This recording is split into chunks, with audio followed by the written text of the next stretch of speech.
आत्म भावना भाने हेतु आंखें बंद करें।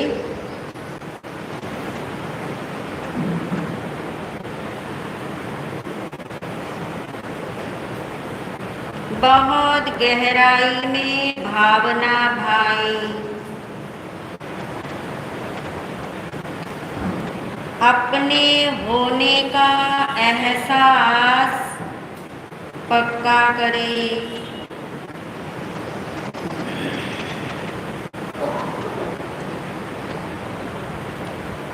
निर्णय पूर्वक अनुभव करें।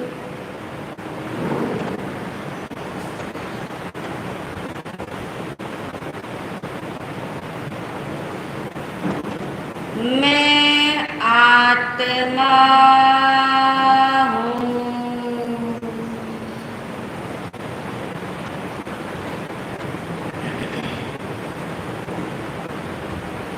मैं आत्मा ही हूँ।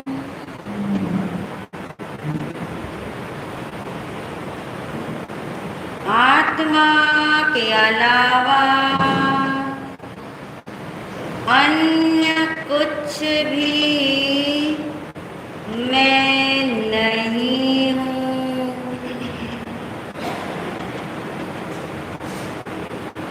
मैं शुद्ध आत्मा हूँ। मैं शुद्ध आत्मा हूँ।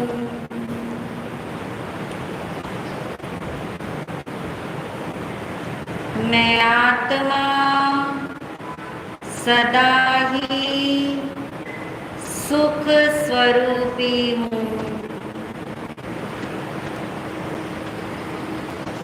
सुख मेरा गुण है। सुख गुण मेरे प्रत्येक प्रदेश में फैला हुआ है।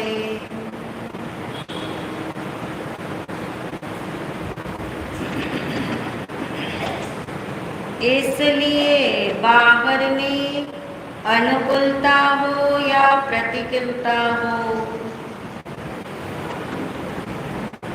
जीवन में अशांति हो या बेचैनी हो, मन चंचल हो या स्थिर हो,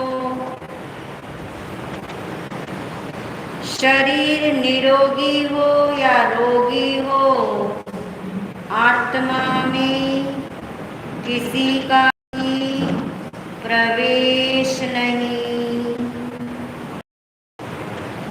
क्योंकि मैं आत्मा अनंत गुणों का घन पिंड हूँ।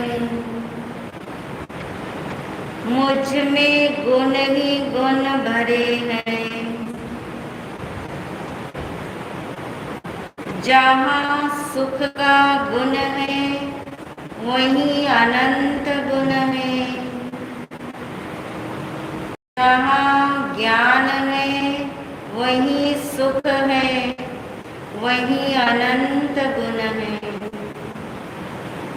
महसूस करें, मैं अनंत गुणों का भंडार, मैं ही सुख का धाम हूँ।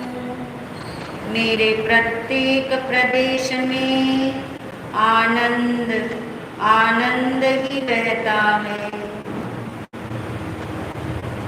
इसलिए दुख का मुझ में प्रवेश नहीं। ऐसा मैं सुख स्वरूपी आत्मा हूँ। मैं ही आनंद का धाम हूँ। मैं ही ज्ञान स्वरूपी हूँ। जहाँ जहाँ ज्ञान है वहाँ वहाँ आनंद है। अपने को आनंदमय महसूस करें। शांति का धाम महसूस करें। सुख स्वरूपी हूँ ऐसा निर्णय करे, भावना भाई, मैं आत्मा ही हूँ, मैं ज्ञान स्वरूपी हूँ, मैं सुख का भंडार हूँ, मैं अनंत गुणों का धाम हूँ, इसलिए मैं शुद्ध आत्मा हूँ। मैं शुद्ध आत्मा हूँ, मैं शुद्ध आत्मा हूँ।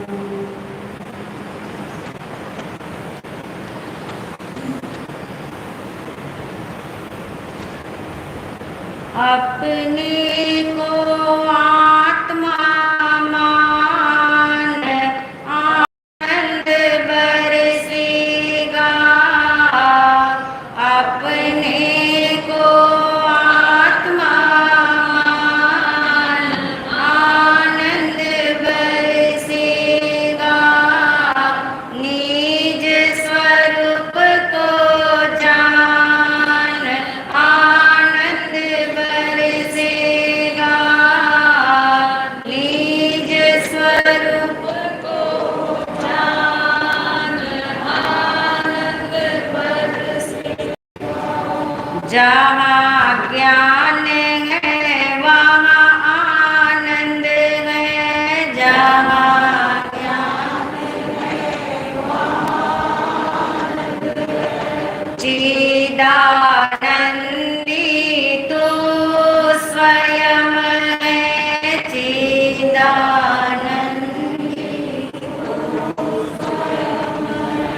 आत्मा की महिमा जान आनंद बरसेगा, आत्मा की महिमा जान आनंद बरसेगा, अपने को आत्मा मान आनंद बरसेगा, अपने को आत्मा मान आनंद बरसेगा। मैं हूँ आत्मा शुद्ध आत्मा, शुद्ध आत्मा को नमन। मैं हूँ आत्मा शुद्ध आत्मा, शुद्ध आत्मा की शरण। गुरु वंदना, गुरु वंदना, गुरु वंदना बारंबार, गुरु वंदना, गुरु वंदना, गुरु वंदना बारंबार। प्रसन्नता के साथ आंखें खोल सकते हैं। परम श्रद्धेय परम उपकारी महाराज श्री के चरणों में अनंत वंदन नमन। सभी शुद्ध आत्माओं को अनंत वंदन नमन। पर्वाधिराज महापर्व पर्युषण के दूसरे दिन का स्वागत करने के लिए हाथ जोड़े। ये अंतर्मुखी पर्युषण महापर्व मेरे जीवन में जो संदेश लेके आए हैं वो संदेश अंदर में समाए, इसके लिए भीतर में जिन वाणी के प्रति अहोभाव जगाएं, अपने को धन्य भागी माने जो भगवान का शासन, भगवान की वाणी, ये आत्मदृष्टि चातुर्मास का अवसर और अंतर्मुखी पर्युषण को अपनाने का संयोग हमें प्राप्त हुआ। इस महापर्व के दूसरे दिन पर श्री अंतकृत दशांग सूत्र के मूल वांचन एवं श्रवण की आज्ञा ग्रहण करेंगे। इच्छा कारेण संदिशः भगवम्, इच्छा कारेण संदिशः भगवम्, इच्छाकारेण संदिशः भगवम्। हे बनते, हमें आज्ञा प्रदान कीजिए, आपके इस जिन वाणी के वचनों को हम इतनी जिज्ञासित होकर श्रवण करें कि सब कुछ हमारे भीतर समा जाए और हमारी आत्मदृष्टि खुले। इस भावना के साथ श्री अंतर्गत दशांग सूत्र के तीसरे वर्ग का मूल पाठ वांचन करेंगे। जिनके पास किताबें हैं वे निकाल ले, जिनके पास नहीं है तो वो आहोभाव पूर्वक श्रवण करने का लाभ ग्रहण करेंगे। श्री अंतकृत दशांग सूत्र तीसरे वर्ग का मूल पाठ।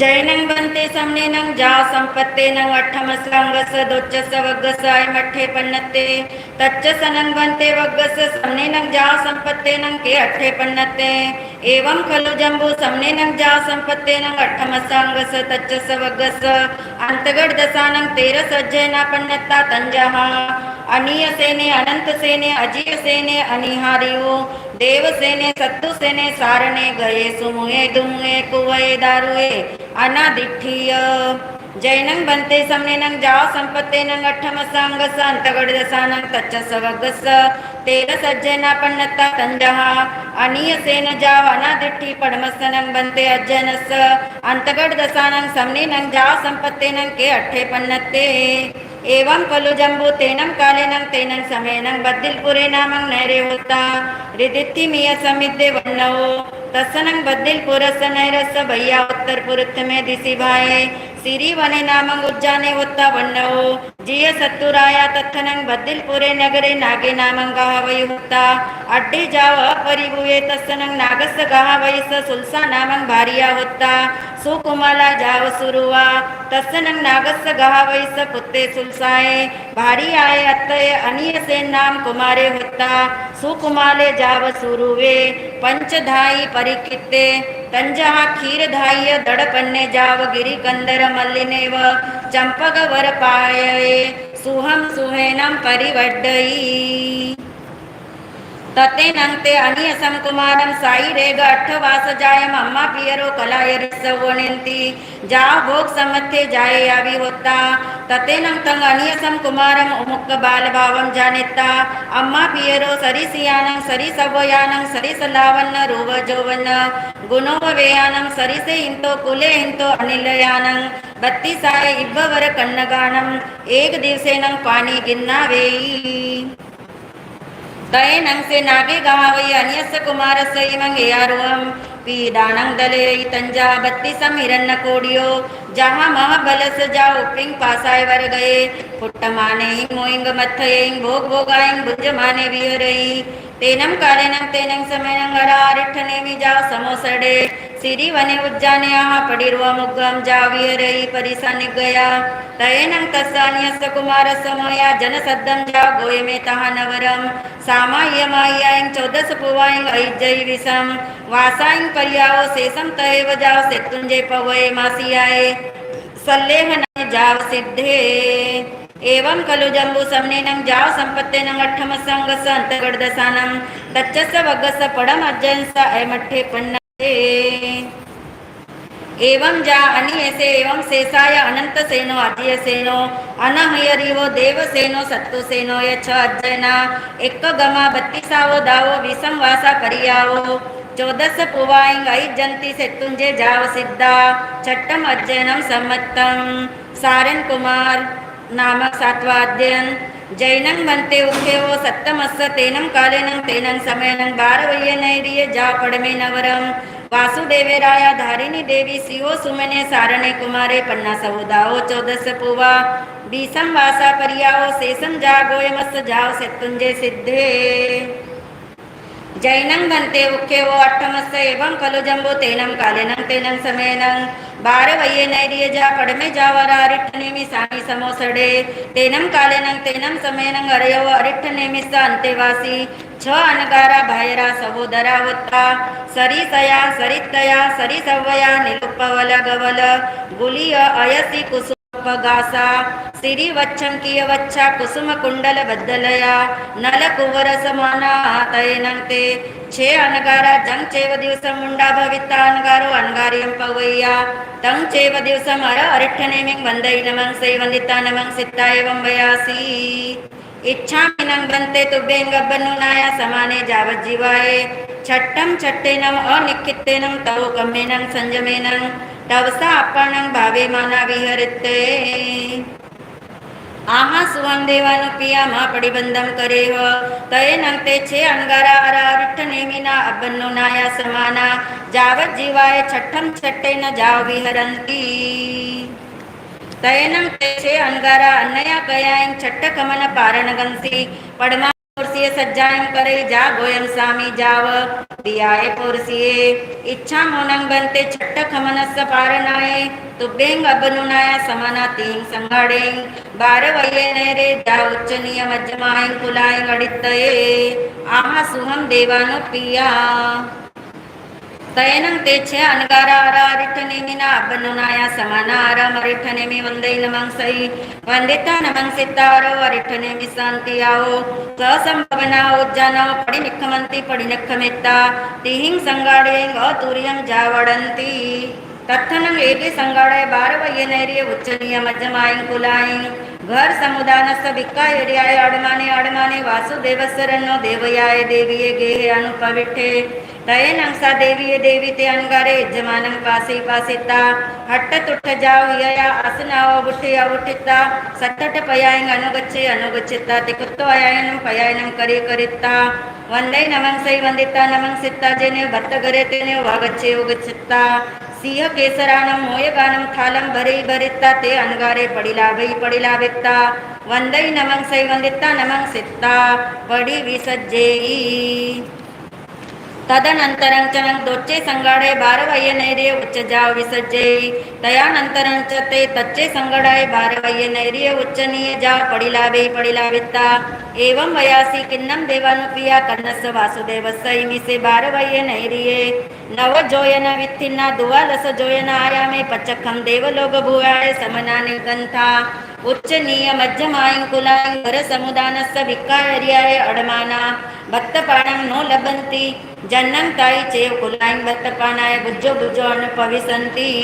तयनं तेचे अनगारा देवीं देवी एवं वयासी नो खलु देवानुप्रिये कन्नस्य वासुदेवस्य इमिसे बार वये नैर्ये जाव देवलोक भुवाय समना निगंता उच्चनीय जाव अडमाना भक्तपानं नो लभन्ति नो चेवनं ताईं ताईं कुलायं दुच्चंपि तच्चंपि भक्तपानाय अनुपविशन्ति एवं खलु देवानुप्रियायां मे बदिलपुरे नैरे नागस्य गावयस्य पुत्ता संसाय भार्याय अत्तया छ भायरो सहोदरा सरिसया जावनल कुवर समाना अरव अरिट्ठनेमिस्स अंत्ये धम्मं सोच्चानिसं संसार भौविगा बिया जम्मन मरणानं मुंडा जाव पवैया तैनं अम्मे चेव देव दिवसे पवैया तं चेव दिवसम अर अरिट्ठनेमिं वंदामो नमं सामो इमं यारुवम अभिगहम् अभिगेन्नामो इच्छामो नं बन्ते तुभ्येंग बन्नुनाया समाना जाव आहा सुहं देवानुप्रिया तयनं अम्मे अरो अरिट्ठनेमिस्स अब्बनुनाया समाना जाव जीवाय छट्टं छट्टेनं जावियरामो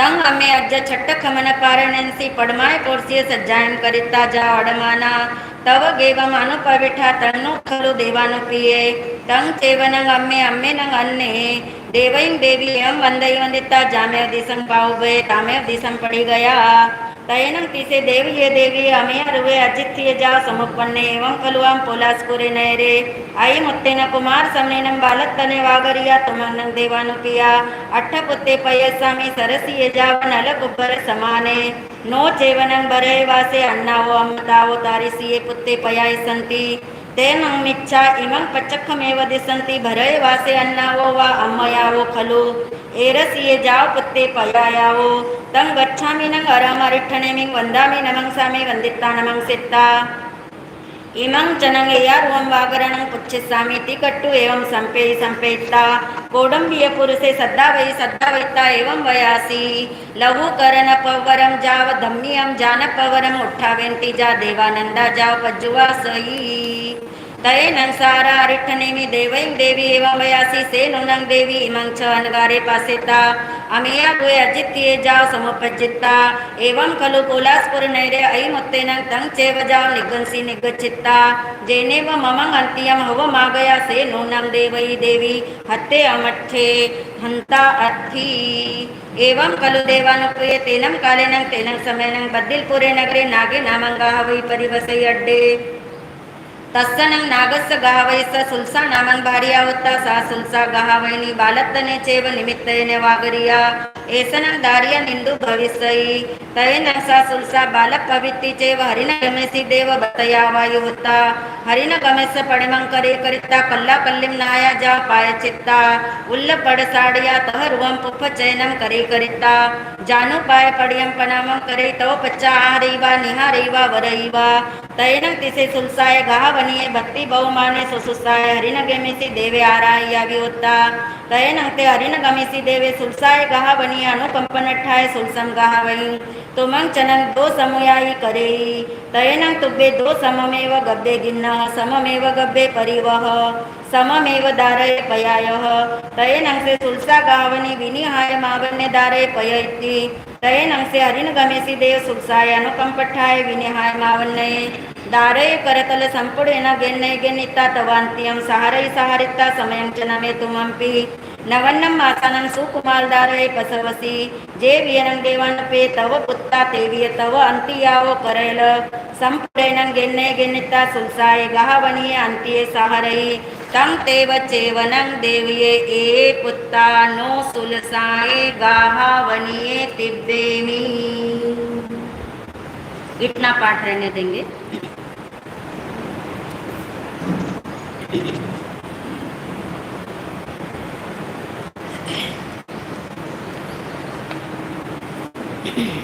श्री अंतकृत दशांग सूत्र भगवान महावीर स्वामी जी की ये मंगलवाणी कहते कान में पढ़ना। इस वाणी का कान में पढ़ना वो दवा है, दवा यानी औषधि है। यदि कान के साथ आपकी आंखें भी समर्पित हो जाए तो ये दवा दुआ बन जाती है। कान और आंख के साथ यदि ये वचन कहाँ उतर जाए, अंदर में उतर जाए तो ये अमृत बन जाते हैं। अमृत का मतलब जो अंदर में अमर तत्व है उस अमर तत्व की पहचान करा देते हैं। ऐसी जिनवाणी के प्रति अहोभाव जगाते हुए अब उसका विवेचन सुनने का प्रयास करेंगे। कल हमने सुना था महापर्व पर्युषण का आज दूसरा दिन और इसका अंतर्मुखी स्वागत करना है। तो ये संदेश देता है दूसरा दिन जो सोता है वो, ये तो आपको पता है, जो सोता है वो खोता है और जो जागता है वो जागने मात्र से नहीं पाता। जो जागता है वो आंखें खोलता है, जो जागता है वो आंखें खोलता है और आंखें खुल जाने के बाद एक संभावना और है। कौन सी वाली? दोबारा सो जाने की। अगर आंख खुल जाए और दोबारा सो गए तो फिर आपको पता है 8:15 बजे से पहले आप यहाँ नहीं पहुंच पाते। यानी आंख खुल जाने के बाद उठना जरूरी है, उठने के बाद खड़े होना जरूरी है, खड़े होने के बाद चलना जरूरी है, चलने के बाद निरंतर चलना जरूरी है। तब जाकर के मंजिल पे हम क्या करते हैं? पहुंचते हैं। यानी कहने का अभिप्राय जो सोता है वो पाता है, ये बात सच्ची है, मगर इतने सारे स्टेप्स हैं बीच में। जो जागता है वो पाता है, ये बात सच्ची है, मगर जागने के बाद यदि नहीं उठे तो दोबारा से प्राप्ति तक पहुंचना बहुत मुश्किल है। तो ये पर्वाधिराज महापर्व पर्युषण का दूसरा दिन सोए हुए को सिर्फ जगाने नहीं आया है, जो जागे हैं उनको क्या करने आया है? उठाने, उठ के खड़े हो जाओ। जो लोग खड़े हैं उनको क्या करने आया? चलाने आया। जो चल रहे हैं वो कहीं रुके ना, उनको निरंतर चलाने आया है। और इसी के अंतर्गत श्री अंतकृत दशांग सूत्र के तीसरे वर्ग का हमने आज आधा पाठ किया है। तीसरे वर्ग में 13 अध्ययन है। 2 वर्ग के अंदर कितने अध्ययन थे आपने याद रखे ना? 18 अध्ययन थे। 2 वर्ग में उन्होंने आत्मदृष्टि को पाया, उसके बाद चारित्र मार्ग ग्रहण किया, मोक्ष मार्ग पे चले और अंतिम समय में कहाँ पहुंच गए? केवल ज्ञान के साथ मोक्ष में पहुंच गए। अब है ये 13 अध्ययन। तीसरे वर्ग के 13 अध्ययन में 6 अध्ययन का विवेचन एक साथ सुनाया जाएगा। ये 6 अध्ययन 6 भाइयों के नाम हैं। वो 6 भाई हैं जिनका नाम अनिक सेन आदि 6 भाई हैं, जो भद्दिलपुर नगर में रहने वाले हैं। कौन से नगर में? भद्दिलपुर नगर में रहते हैं और गाथापति के पुत्र है। राजकुमार नहीं कहला रहे, गाथापति के पुत्र हैं। नाग नाम के गाथापति हैं और सुलसा उनकी पत्नी हैं, जिनके अंगजात ये 6 कुमार 6 भाई हैं। गाथापति किसे कहते हैं? एक राजा होता है, एक सेठ होता है, एक गाथापति होते हैं। सुनते हैं ना आप हर साल, नाग नाम के गाथापति। गाथापति किसे कहते हैं? जिसके पास सिर्फ संपत्ति हो, धन हो, वो तो सेठ कहलाता है। मगर संपत्ति के साथ जिसके पास सदाचार हो, संपत्ति प्लस सदाचार हो, उसे लोग क्या कहते थे? गाथापति। तो नाग नाम का गाथापति है। सिर्फ संपत्ति हो और संपत्ति चली जाए तो सदाचार तो बचे, सदाचार बचेगा तो जीवन का क्या होगा? उत्थान। 6 पुत्र हैं उनके, अनिक सेन आदि 6 भाई हैं। और 6 भाई होना कोई बड़ी बात नहीं है, मगर इनमें कुछ बड़ी बात थी। 2 जुड़वा भाई को भी आप देख लो, तब भी आपको लगता अरे कितनी हम शक्ल लग रहे हैं। हम शक्ल देख करके अच्छा तो लगता है, हमें देखने में अच्छा लगता है, पहचान उनकी हो नहीं पाती, कभी कभी आश्चर्य लगता है। और इन 6 भाइयों की विशेषता ऐसी है कि इन 6 का रंग और रूप दोनों एक जैसे हैं। आप देखिए कुछ कुछ लोगों में रंग एक जैसा होता है, मगर रूप यानी उनके नैन नक्श फीचर्स जो हैं वो अलग अलग होते हैं, तो आपको पहचान हो जाती है। ऐसे बहुत लोगों को आपने देखा होगा जिनके रंग और रूप दोनों भी एक जैसे लगते हो, मगर इन 6 भाइयों की ये विशेषता है कि रंग रूप भी एक जैसा है और लावण्य और कांति भी उनकी कैसी है? एक जैसी। उनकी आभा, उनकी चमक शरीर की एक जैसा सौंदर्य लावण्य लिए हुए हैं। इतना ही नहीं, शास्त्रकार कहते हैं सिर्फ एक जैसा रंग रूप, लावण्य और कांति नहीं है, ये 6 एक जैसे बुद्धिमान हैं। क्योंकि कई बार कोई आकृति से सेम दिखते हैं, कलर से सेम दिखते हैं, फीचर से सेम दिखते हैं, शरीर का सौंदर्य एक जैसा नजर आता है, मगर बुद्धि में तो क्या होता है? अंतर। यहाँ बुद्धि में भी अंतर नहीं। कई बार 2 लोगों की बुद्धि या 6 लोगों की बुद्धि भी आपने एक जैसी देखी होगी, मगर उनकी प्रतिभा एक जैसी नहीं होती। बुद्धि होना अलग बात है और प्रतिभावान होना, बोलने की कुशलता होना, वाक कला होना वो अलग चीज है। सभी बुद्धिमान लोग वक्ता नहीं होते और सभी वक्ता बुद्धिमान हो कोई जरूरी नहीं होता। यानी इन 6 की कितनी विशेषता समझ आ रही है? आकृति भी एक जैसी है, यानी रंग रूप, लावण्य, कांति, बुद्धि और प्रतिभा एक जैसी हैं। सोच के देखो, आपके सामने कोई 6 लोग ऐसे खड़े हो जो एक जैसे ऐसी आकृति प्रकृति वाले हो, कैसा लगता होगा? कैसा लगता होगा लोगों को देखने में उन्हें? वैसी कल्पना करके देखो, अच्छा लगता होगा, आश्चर्य भी लगता होगा, महिमा भी आती होगी। कहते फेस वैल्यू वैल्यू तो उस जमाने में भी चला करती थी। इन 6 भाइयों की शादी जो है 32 कुमारियों के साथ हुई, यानी एक एक की कितनी है? 32 पत्नियां हैं। इस तरह से वे 6 कुमार जो हैं, चाहे उनके पास अनुकूलता की कमी नहीं है, मगर वे अनुकूलता में आसक्त नहीं है। अनुकूलता का होना अलग बात है और आसक्ति का नहीं होना बिल्कुल अलग बात है। अनुकूलता बहुत बार मिलती है, अनुकूलता दुर्लभ नहीं है। दुर्लभ क्या है? अनासक्तता जीवन में होना, ये बहुत दुर्लभ है। मगर 6 की 6 भाई अनुकूलता होने पर भी उस अनुकूलता में आसक्त नहीं थे। और भगवान कहते हैं जो अनुकूलता में आसक्त नहीं होते उनके भीतर में उपादान तैयार होता है, उनकी पात्रता तैयार होती है। पुण्य के उदय से चीजें प्राप्त हो और हम उसमें लिप्त हो जाए तो पात्रता समाप्त है।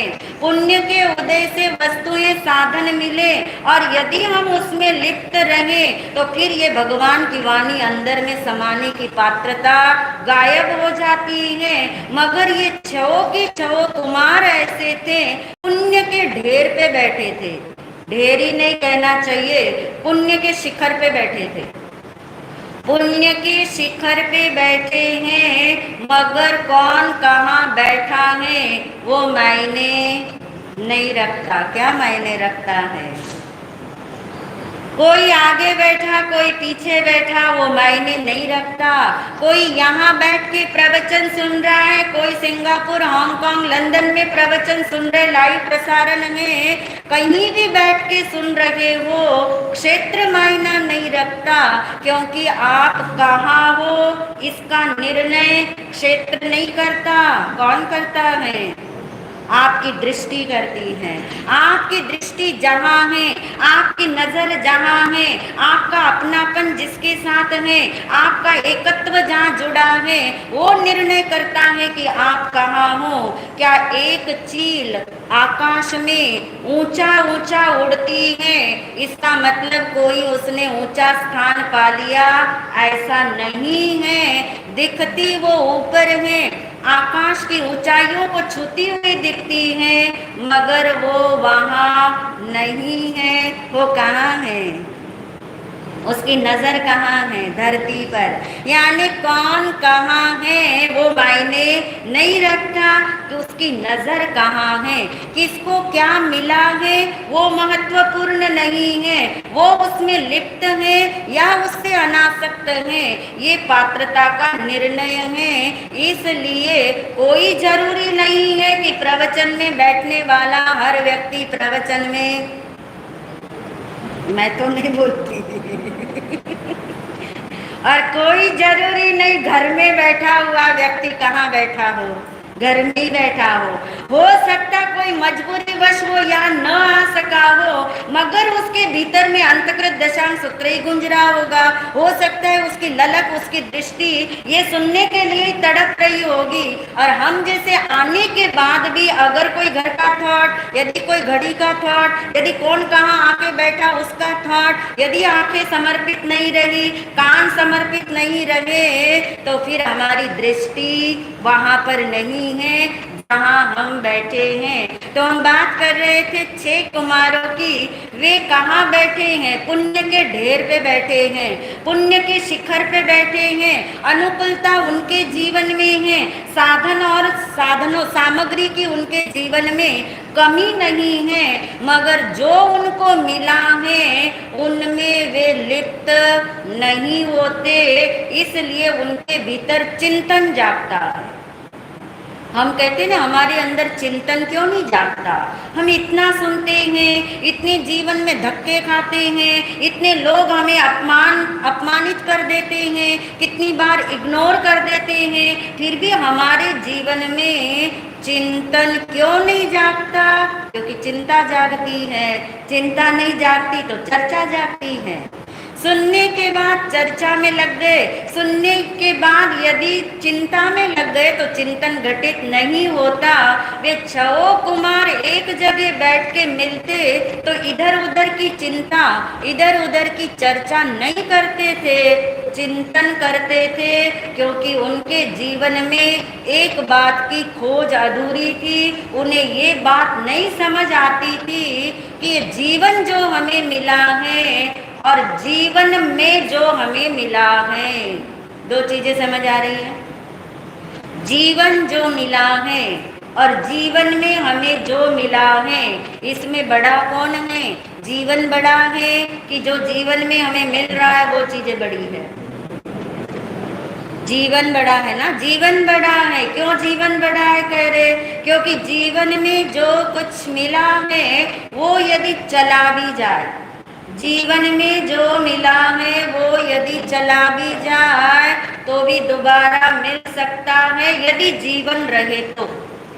जीवन के रहते हुए मान लीजिए आपके पास करोड़ों की धन संपदा है, 7 पीढ़ी आपकी बैठ के खा ले, इतना खजाना आपके पास है, मगर कर्म के उदय के चक्कर का तो कुछ पता नहीं। वो करोड़ों रुपया आज क्या हो जाता, करोड़पति भी रोडपति बन जाता है। मगर यदि जीवन शेष है, जीवन में जो प्राप्त है वो चला गया, मगर जीवन शेष है तो दोबारा उसको क्या किया जा सकता है? लौटाया जा सकता है।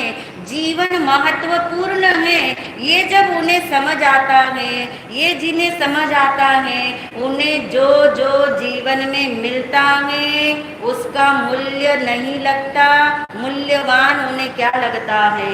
जीवन महसूस होता है। सिर्फ धन की ही बात नहीं, मान लीजिए कोई व्यक्ति ने बहुत सारा ज्ञान कंठस्थ कर रखा हो, याद कर रखा हो, बहुत सारे शास्त्र याद कर रखे हो, पर आपको पता है कि इस बुद्धि का भी, इस क्षयोक्षण का भी कोई पता नहीं होता। जरा सा सिर में चोट लग गई और सारा ज्ञान क्या हो गया? भूल गए। मगर जीवन है, ज्ञान जो कंठस्थ किया था वो भूल गए, मगर जीवन अभी है तो जीवन के रहते हुए वो भूला हुआ ज्ञान, वो विस्मृत ज्ञान दोबारा से प्राप्त किया जाएगा कि नहीं? संभावना है, पॉसिबिलिटी है, किया जा सकता है, प्रयास के द्वारा संभव है। कहने का अभिप्राय ऐसा भी चिंतन करके देखो, अभी की अभी चिंतन करके देखो कि जीवन मेरा मूल्यवान है, जीवन में जो प्राप्त है वो सब आना जाना है, वो सब दोबारा भी मिल सकता है। खोई हुई धन संपदा दोबारा मिल जाती है, भूला हुआ ज्ञान दोबारा जीवन में आ जाता है, बिगड़ा हुआ स्वास्थ्य भी जीवन हो तो क्या होगा? लौट आएगा। कितना भयंकर कोरोना हुआ था, मगर जीवन की डोर लंबी थी तो बच गए, तो बच गए, यानी जीवन के रहते हुए वो बिगड़ा हुआ स्वास्थ्य भी क्या होता है? लौटाया जा सकता है। मगर भगवान कहते हैं एक चीज ऐसी है जिसे लौटाया नहीं जा सकता। पकड़ लिया आपने? कौन सी चीज है? ये जीवन यदि चला गया, ये जीवन ही यदि बीत गया, जो इस जीवन के दिन रात बीत रहे हैं वो लौट के आने वाले नहीं हैं। जो समय बीत रहा है वो लौट के आने वाला नहीं है। इसलिए चिंतन कर रहे हैं। कौन कर रहे चिंतन? वे छो कुमार कर रहे चिंतन, आपस में बैठ के करते हैं कि जीवन में जो प्राप्त है वो निर्मूल्य है, वो संयोग है, वो क्षणिक है, वो अनित्य है, वो आसार है। जीवन हमारा क्या है? मूल्यवान है। मगर ये जीवन किसका है? जीवन में ही क्या शब्द आया है? जीव। जीवन में ही शब्द कौन सा है? जीव। जीव का जीवन है। अजीव का जीवन नहीं है, शरीर का जीवन नहीं है, कर्म का जीवन नहीं है, राग द्वेष का जीवन नहीं है। किसका जीवन है? जीव का।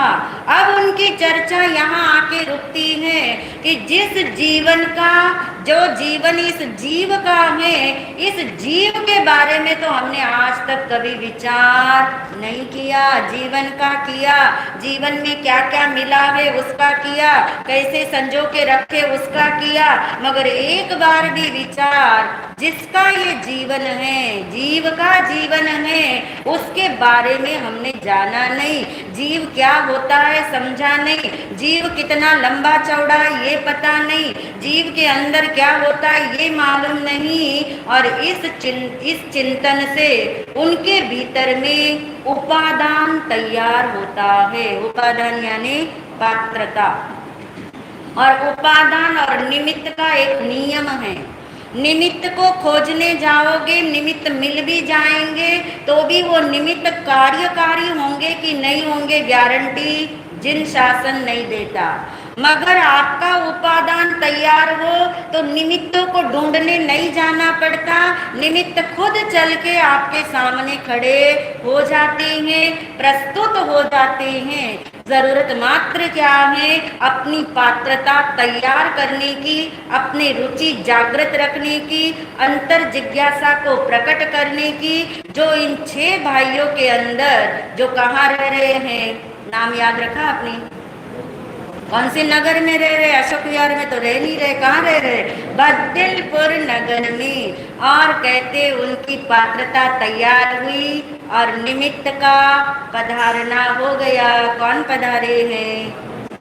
भगवान अरिष्ट नेमी जी। कहाँ पधारे? बद्दिलपुर नगर के बाहर के उद्यान में पधारे हैं। और ये समाचार सुनकर जितनी खुशी उनके अंदर हुई होगी, वैसी खुशी अपने भीतर होगी कि नहीं होगी, टटोल के देख लीजिए।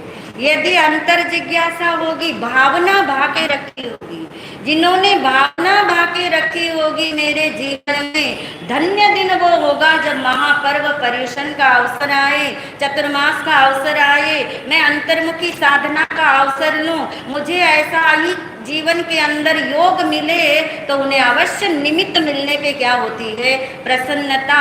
बहुत आह्लाद हुआ उन्हें। पधारी है भगवान अरिष्ट नेमी उस काल, उस समय में बद्दिलपुर नगर के बाहर पधारे। इस काल, इस समय, वर्तमान में कहाँ पधार सकते हैं? कहाँ पधार सकते हैं? भाव चित्र के रूप में विजुलाइज कर सकते हो आप इस समय। देखिए, जब समूह शरण में हम गए थे तब भगवान की वाणी सुनने से वंचित रह गए और कुछ देखने में लग गए। कोई बात नहीं, आज उनकी वाणी हमारे पास है। आज भी यदि अंतर जिज्ञासा से उसे सुनने का हम भाव रखें तो ये वाणी हमारे भीतर अवश्य कुछ न कुछ अंतर चक्षु खोलने में उपादान तैयार कर सकती है। तो तैयारी कर लीजिए अपने आंखों के सामने, और कुछ ना दिखे आपको, आप कहाँ बैठे वो भी ना दिखे, एकमात्र वो भाव चित्र समूह शरण का, उसका एक लाइव टच अपने अंदर में लीजिए, एक स्पर्श अंदर में करिए कि भगवान अरिष्ट नेमी जी उस समूह शरण के अंदर विराजित सारी 12 प्रकार की परिषदा किस तरह से बैठ करके उनकी वाणी सुनने के लिए इंतजार कर रही है, जिज्ञासित हो रही है। ऐसी अंतर जिज्ञासा, अंतर पिपासा अपने भीतर जगाओ। वो दिन धन्य है जिस दिन ये भगवान की वाणी मेरे भीतर में कान तक सीमित ना रहे, मात्र ध्यान में उतर जाए, अंतर में समा जाए, और सब भगवान की वाणी सुनने के लिए इतने लालायित हैं, इतने उत्सुक हैं। कोई उनके उस रूप को निहार रहा है जो भगवान, उस अरिष्ट नेमी भगवान जो अष्ट महाप्रतिहारियों से युक्त हैं। और कहते हैं भगवान ने अपनी धीर गंभीर मालकोश राग में उनकी दिव्य ध्वनि का प्रसारण हो रहा है और भगवान के मुख से शब्द निकल रहे हैं, वो वाणी ध्वनित हो रही है, वो दिव्य ध्वनि है, वो देशना है। शरीर माहु नावत्ति जीवो उच्चई नाविवो संसारो अन्नवो उत्तो जंग तरंती महेशिनो। भगवान अरिष्ट नेमि जी ने जो ये वाणी खीरी है उनकी उस दिन कि हे भव्य आत्माओं, हे देवानु प्रियो, ये जो शरीर है यही तो दिखता है ना। 24 घंटे कौन दिखता है? शरीर। सपने में भी शरीर दिखता है, नींद में भी शरीर दिखता है, आंख बंद हो तो भी शरीर दिखता है, आंख खुली हो तब भी शरीर दिखता है। भगवान ने कहा जब भी तुम्हें ये शरीर दिखाई दे, शरीर माहु नावत्ति, इस शरीर को क्या समझना? नौका। ये शरीर क्या है? नौका। कितनी सुंदर बात बताई। शरीर नौका है। शरीर माहु नावत्ति जीवो उच्चई नावियो, ये जो जीव है, आत्मा है, ये इस नौका को क्या कर रहा है? चला रहा है। यानी ये नाविक है। और समुंदर कौन सा है? संसार। संसार रूपी सागर में बहुत सारी नौकाएं चल रही है, विविध विविध तरह की चल रही हैं। वही नौका पारगामी बनेगी जिस नौका में छेद नहीं है। जो नौका सचित्र है वो नौका क्या हो जाती है? वो डूब जाती है। जंग तरंती महेशिनो, यानी इस संसार सागर को कौन पार कर सकता है? वो भी बता दिया। जो महर्षि हैं, यानी जो आत्मार्थी हैं, जो मुमुक्षु हैं, जिसको ये चिंतन जागा है, जिसके भीतर ये जिज्ञासा जागी है, मैं कौन हूँ, ये जिसे समझ आता हो, वो इस संसार सागर को क्या करता है? पार कर लेता है। ये देशना कौन सुना रहे हैं? किसे सुना रहे हैं?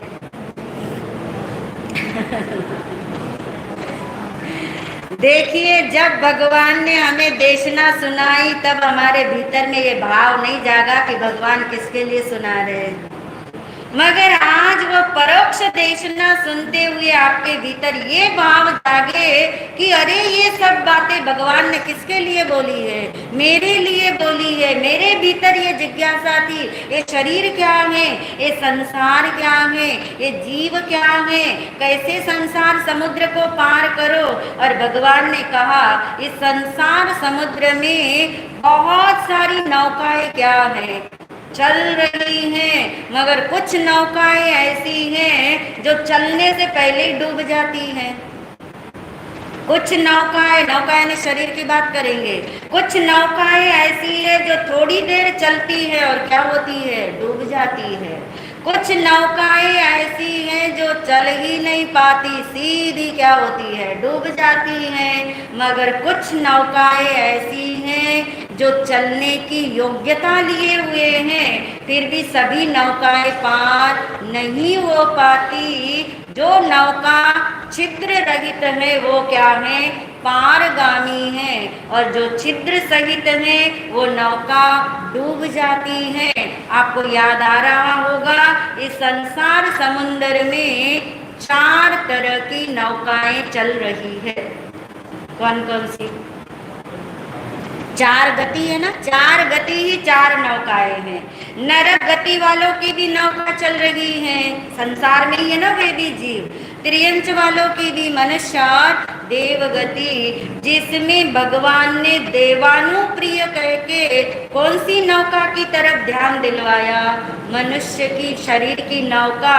ये नौका जो मिलना बहुत दुर्लभ है, मगर मिलने के बाद क्या करते हैं? नौका को सजाते हैं, सुंदर रखना चाहते हैं। फिर इसको सजा के कोई व्यक्ति नौका को सिर पे उठा के चले तो पार होगा क्या? नहीं। 24/7 इस शरीर को ही सिर पे उठा के चलेंगे तो ये शरीर पार लगाने वाला नहीं है। उदाहरण और उपमा दे के बताया कि जो नरक गति के जीवों की नौका है वो कैसी नौका है? कागज की नौका है। वो कागज की नौका है जो क्या है? नौका तो है, बच्चों को देखा है ना, कागज की नौका बना के तिराने जाते हैं, थोड़ी देर तिरती हैं, थोड़ी देर भी नहीं तिरती होगी, साथ ही क्या है, विलय को प्राप्त होती है। यानी ये शरीर, ये नारकियों का शरीर ऐसा है जो संसार समुद्र में ही डूबा रहता है, दुख में डूबा रहता है, वहां उनको अवसर नहीं है। देखिए भगवान के समो शरण में भी कौन नहीं आ पाते, नारकी जीव नहीं आ पाते। 12 प्रकार की परिषदा में उनका नंबर नहीं है। यानी त्रियंच गति की नौका उससे थोड़ी बेटर है, गत्ते की नौका है, थोड़ा मोटा कागज है, थोड़ी देर सरसराहट के रूप में चल ले, मगर फिर क्या हो जाएगा, डूब जाएगा। और देव गति का शरीर तो धर्माचरण करने योग्य ही नहीं है। एक नौकारसी, एक सामायिक का तप भी वे देवता अंगीकार नहीं कर सकते।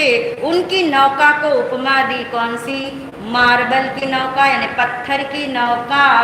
और एकमात्र मनुष्य के शरीर की नौका कौन सी है, और ये नौका ऐसी है, पारगामी है, लकड़ी की नौका है, मगर सबसे ज्यादा भूल कौन करता है, मनुष्य। इसलिए भगवान फरमा रहे हैं, अपनी देशना के अंदर दिव्य ध्वनि सुना रहे हैं कि हे भव्य आत्माओं, ये शरीर नहीं था तब भी तुम थे या नहीं, ये शरीर एक दिन नहीं रहेगा तब भी तुम होंगे या नहीं होंगे। इसका मतलब अभी भी तुम शरीर के कारण से नहीं हो, शरीर है इसलिए तुम हो ऐसा नहीं है। इसलिए तुम अलग हो और शरीर अलग है, जीव अलग है और शरीर अलग है, आत्मा अलग है और शरीर अलग है।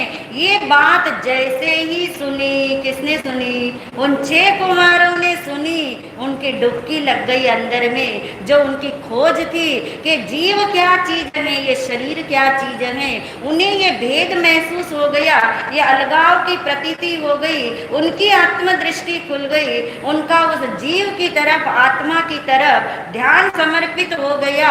और वहीं समो शरण में बैठे बैठे उन 6 कुमारों को कौन सा केवल ज्ञान नहीं हुआ, कौन सा ज्ञान हुआ, सम्यक दर्शन हुआ। तो सम्यक ज्ञान भी हो जाता है, यानी वैराग्य अंदर का जागृत हो गया, सम्यक दर्शन हो गया। वह देशना सुनने के बाद सारी परिषदा चली गई, बैठे रह गए 6 भाई और उठ करके भगवान के चरणों में आए। बनते हमारी अब इच्छा है कि हम क्या करें, संयम अंगीकार करें, दीक्षा अंगीकार करें, क्योंकि जिस पथ पे चलना है उसकी पात्रता उनके भीतर तैयार हो गई। और कहते माता पिता और पत्नी से पूछ करके 6 भाइयों ने एक साथ क्या कर ली, दीक्षा तो जोर से बोल दो, आपको थोड़ी लेनी है, उन्होंने ली है। किसी की बात करनी हो तो ज्ञान खुलता है, अपनी बात करनी हो तो नहीं खुलता है ना। यानी वो 6 मुनि बन गए। अब आप देखो, एक जैसी आकृति, प्रकृति, रंग, रूप, लावण्य आदि जिनका है, सब कुछ उनका एक जैसा है, और वो 6 मुनि बन गए। कितने सुंदर है दिखने में, जहाँ आंखें किसी की भी अटके बिना नहीं रहती हैं। और उन 6 मुनियों ने जिस दिन दीक्षा ली उस दिन संकल्प कर लिया कि हम बेला बेला तप का पारना आजीवन के लिए तप ले लिया। और ग्रामानुग्राम विचरण करते हुए, भगवान अरिष्ट नेमि जी के साथ ग्रामानुग्राम विचरण करते हुए फिर से कहते द्वारिका नगरी में आए। द्वारका नगरी में आपको पता है ना कौन है, श्री कृष्ण की नगरी है द्वारका नगरी, जो पूरी स्वर्ण नगरी है, देवों के द्वारा बनाई गई है। सभी लोग वहाँ के इतने धार्मिक हैं। और वहाँ शोभा, उस द्वारका नगरी की शोभा कौन थी, नहीं मालूम, हर साल सुनते हो आप, देवकी महारानी। देवकी महारानी उस द्वारका नगरी की शोभा है, सौंदर्य है, भावनाओं से, धर्म से लबालब भरी हुई है। उसने श्री कृष्ण के लिए केसरी मोदक बनाए हैं, लड्डू बनाए हैं, केसर पिस्ता बादाम आदि डाल करके। और वो देवकी महारानी लड्डू बनाने के बाद भावना भाती है, लड्डू तो आपने बहुत बार बनाए होंगे, मगर जो देवकी महारानी ने किया वो करने का मौका शायद ना लिया हो तो ले सकते हैं कि भावना गाती है कि आज मेरा दिन धन्य होगा यदि कोई मुनिराज मेरे इस महल में पधारे और मैं अपने हाथों से उनको क्या करूं, इन लड्डू को बहरा दूं तो मेरा दिन सफल हो जाए। पारने का दिन था किनका? वो 6 मुनियों का। पारने का दिन है, भगवान की आज्ञा लेते हैं, 2-2 का ग्रुप बना लेते हैं और 2-2 के ग्रुप में द्वारका नगरी में पारना लेने के लिए ऊंच नीच मध्यम कुल में जाते जाते राजमहल की ओर भी चले गए। देवकी ने दूर से आते हुए देखा तो हर्षित हो गई। हर्षित के पीछे कारण क्या है? भावना भाई। यदि ऐसे ही आपके घर में मुनिराज आ जाते, आप कितने क्वेश्चन मार्क आता है, कैसा क्वेश्चन मार्क आता है, क्या दे, कई बार उठने का भी ख्याल नहीं आता है, कई बार असमंजस में हो जाते हो, मगर पहले से भावना भा के रखी है तो भावना फलित हुई, हर्षित हुई। वो लेने गई 7-8 कदम लेकर के आई मुनिराज को, भक्ति भाव से उसने वो मोदक बहराए, अहो भाव से वंदन किया, मुनिराज चले गए। देवकी महारानी अभी अपने आसन पे बैठने ही वाली थी कि थोड़ी देर में उसने देखा फिर से मुनिराज आए हैं। उसने फिर से उनको आहार दान दिया, मगर उनके जाने के बाद विचार आया देवकी रानी को। अभी तो विचार आ ही रहा था कि इतनी देर में तीसरा ग्रुप भी क्या हो गया, वहीं आ गया। अब उसका विचार क्या हुआ, पक्का हो गया। क्या सोचा देवकी महारानी ने कि इन मुनियों को मेरे लड्डू बहुत पसंद आए होंगे। ये नहीं सोचा, क्या सोचा, ये मेरे घर में बार बार क्यों आ रहे, ये भी नहीं सोचा। क्या सोचा, संत का अपने घर में बार बार पधारना सौभाग्य है, मगर संत को यदि आपके शहर में अन्यत्र आहार पानी न मिले तो वो शहर का क्या है, दुर्भाग्य है। उसने ये विचारा कि ये ऐसी पावन द्वारका नगरी जहाँ लोगों की धर्म भावना रहती है और इतनी धर्म भावना यहाँ पे है, फिर भी इनको बार बार यानी तीसरी बार हो गया ना, इसलिए बार बार क्या इनको यही आना पड़ रहा है। अंदर में शंका आते ही शांति क्या हो जाती है, भंग हो जाती है। ऐसी शंका भीतर में आ गई और देवकी महारानी की समझदारी है, वो हमारी तरह नहीं है। शंका उठने के बाद चर्चा करे, शंका उठने के बाद 10 लोगों को वो बात फैलाए, ऐसी उसकी समझदारी नहीं है। शंका उठने के बाद आप उसका विस्तार भी कर सकते हो, आप उसका निवारण भी कर सकते हो। शंका उठने के बाद चिंता भी कर सकते हो, शंका उठने के बाद परीक्षा भी कर सकते हो, उसका निवारण भी कर सकते हो। जाते जाते मुनिराजों को देवकी महारानी ने पूछ ही लिया कि हे मुनिराज, मैं ये जानना चाहती हूँ कि श्री कृष्ण वासुदेव की इस नगर के अंदर क्या आपको अन्यत्र आहार पानी सुविधा अनुकूलता उपलब्ध नहीं है। अब समझ में आ गया किनको, अब समझ में आ गया मुनिराजों को कि इसे क्या हुई है, भ्रांति हुई है। उन्हें ये भी समझ आ गया कि हम 2-2 के ग्रुप में 3 बार कहाँ पहुँच गए, इसी के घर में आ गए हैं। इसलिए पूछने पर मुनिराज ने निवारण किया कि हे देवकी महारानी, हम एक जैसे रंग रूप लावण्य कांति बुद्धि प्रतिभा वाले 6 मुनिराज हैं। हम 6 भाई हैं, हम बद्दिलपुर के नगरी में रहने वाले हैं। नाग नाम के गाथापति हमारे पिता थे, सुलसा हमारी माता थी। हम 6 ने एक साथ दीक्षा ली, एक साथ तप की भावना भाई, एक साथ पारने के लिए निकले। और ये एक बार बार जो हम तुम्हारे घर में आए, ऐसा तुम्हें लगता हो तो जो पहले आए थे वे दूसरे नहीं थे, और जो ये हम हैं वो दूसरे नहीं हैं, हम अलग अलग आए हैं। मुनिराज चले गए। देवकी महारानी की शंका का समाधान हुआ कि नहीं? हो तो गया, ये वाली शंका का समाधान हो गया। ये वाली शंका का समाधान, क्या शंका थी कि बार बार क्यों आना पड़ रहा, ये शंका थी कि क्या इस नगर में अन्यत्र आहार पानी नहीं मिलता, ये शंका थी, उसका निवारण हो गया। मगर ये संसार का स्वरूप ऐसा है, एक शंका का समाधान हुआ और उस देवकी को कोई स्मृति आ गई, कोई याद आ गई, उसे ऐसी याद आ गई जो उसके बचपन की याद आई। उसके कानों में शब्द गूंजने लगे, वो भी किसी मुनिराज के शब्द थे, अति मुक्तक नाम के मुनिराज थे। उन्होंने बाल्य अवस्था में देवकी महारानी को कहा था, पूरे भारत में तू एकमात्र ऐसी माता होगी जो एक समान रंग रूप लावण्य कांति बुद्धि प्रतिभा वाले कितने पुत्रों को जन्म देगी? 8 पुत्रों को देगी। वो ये तो इन्होंने 6 देखे, उसने 8 पुत्रों को जन्म देगी, ये उसको याद आया।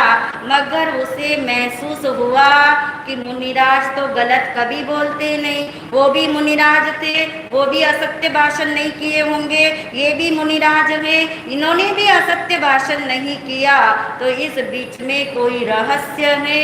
और वो रहस्य खोलने के लिए देवकी महारानी कहाँ जाएगी, कैसे रहस्य खुलेंगे, कैसे ये रिश्तों की अजीबोगरीब कहानी है, कैसे रिश्ते हमें भरमाते हैं, जगाते हैं, बांधते भी हैं और मुक्त भी करते हैं, इनके भाव हम आगे सुनेंगे।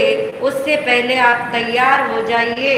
जो आपको हमेशा लगता है मेरे पास सब कुछ है, मगर एक चीज मेरे पास नहीं है जिसकी आपको इच्छा रहती है, और वो आज का टॉपिक है। पढ़ के आए, टॉपिक का नाम क्या है आज?